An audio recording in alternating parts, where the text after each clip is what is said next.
Okay, I'm going to walk and talk. So, my psychologist has given me the task of listening to and acknowledging and exploring what she calls feedback feelings.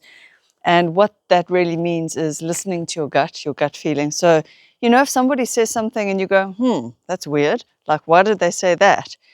That's a feedback feeling that, if somebody does something, let's say, here's an example. Um, when when my current partner had phoned to tell me he had broken up with a girlfriend that he had straight away after I said, if we're still single, both of us in the future, maybe we'll get back together. And he went home and broke up with her. And I got the phone call. I was like, oh, that's weird. That was a feedback feeling that I should have listened to. So she's tasked me right now with acknowledging them. And this weekend, he's been away riding with his son, and I've had the whole house to myself. Well, me and my son. My son is so easy, he plays games, and it's like he's not here. And my general feedback feeling is calm. My nervous system has completely relaxed and calmed down. And so the feedback feeling is that I love being alone. I love alone time. I love quiet. I love a quiet house. I love being in the house and pottering around. And I also love being outside. Look at this. Look at the sky. This is 4 in the afternoon. And the clouds. And so I really enjoy some outside time. I enjoy time alone. I've meditated for a short bit today.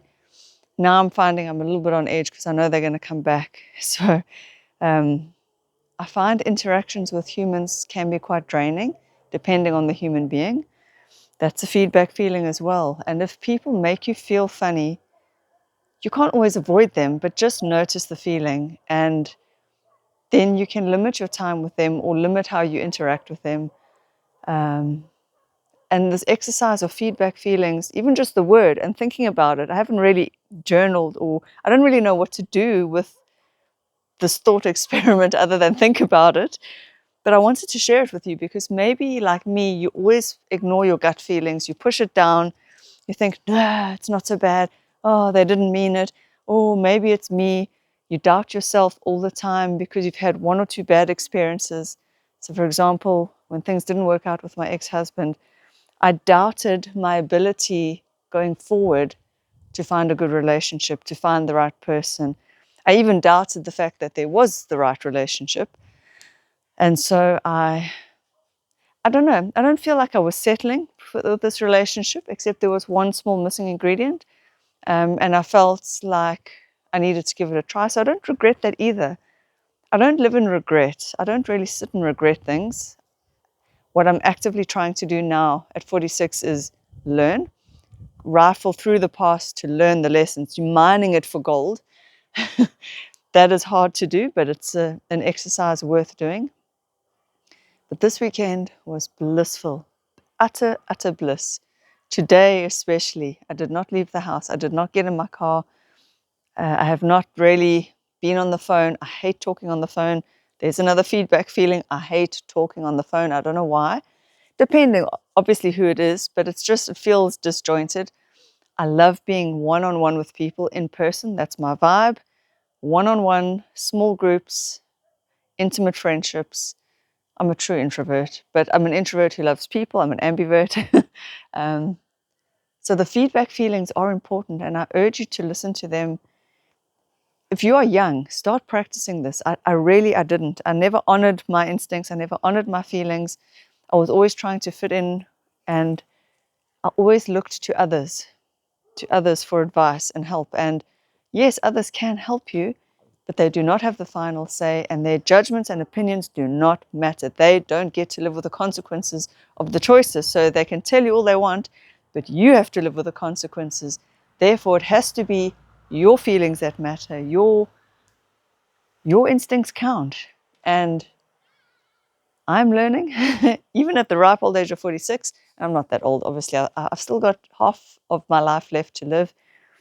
And I really want to grab this chance, this awakening that I've had since my how to hold this camera now, my arm's getting sore. Since my ex-husband died in such a tragic and sudden and instant way. There's the dog. Nitro. Nitro. There he is. Say hello.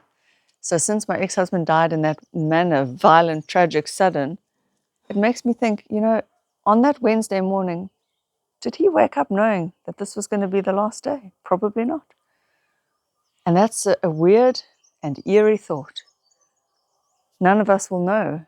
Well, I suppose you will know if you've got an illness, a terminal illness, but how many of us actually, we don't know.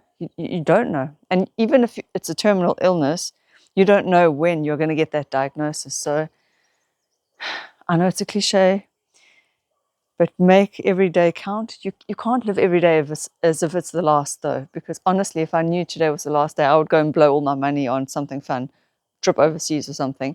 And that's not feasible. I need to plan for my financial future. So there's a lot of these cliches that also, they don't help, but some cliches really do. In fact, on my main channel, I've got a fantastic video with 10 cliches that actually do offer good life advice. But feedback feelings, very important. It's something I'm going to go and journal more about, but I wanted to share that with you.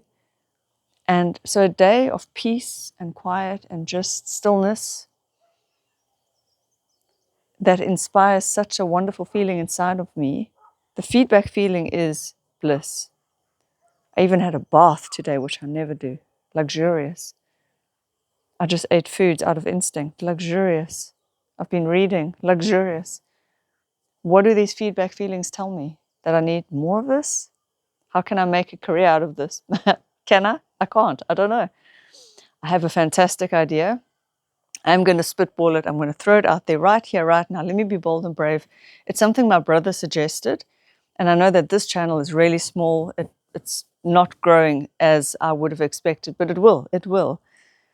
But I want to offer a service that doesn't exist, that I think should exist, that I know I'm highly qualified to do. Professional listener. And so I think I could be a professional listener for you guys. I'm not a therapist because I haven't completed psychology, but I've done year 1 psych. I've done a Udemy diploma in applied modern psychology. I'm a natural born seeker, knowledge seeker. I'm a good friend and I listen well and I'm empathetic and I can also reflect you back to yourself. So I am thinking, no, not thinking, I am going to offer professional listening services via Zoom, or we could do it via email, like pen pal agony aunt style. You pour your heart out via email, and I can reflect back if you have any questions. As it might even be better than a psychologist because I'm an impartial listener, quote unquote friend, but not your friend, so I'm not involved, and I could just tell you what I think. And you take it or leave it, but psychologists can't tell you what to do, whereas I could.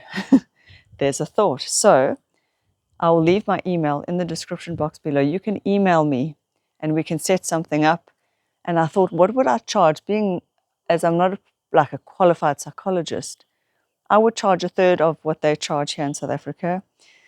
So around 300-400 Rand in dollars. We're looking at about $25 to $30. I'm going to start at $20 while I learn how this goes.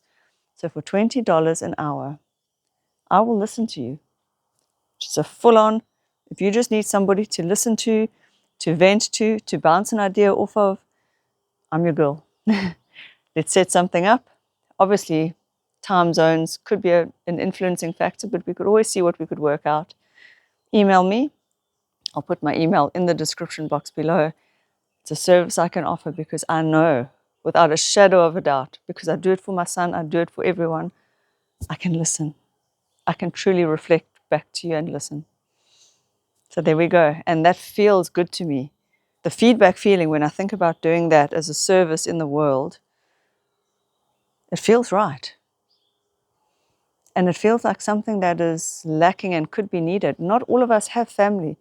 Often we have people that have left our lives through death, divorce, people move away, situations change. Sometimes we find ourselves alone and we just need somebody to listen to us. So there you go. Have a beautiful rest of your day, and I will see you guys in the next video.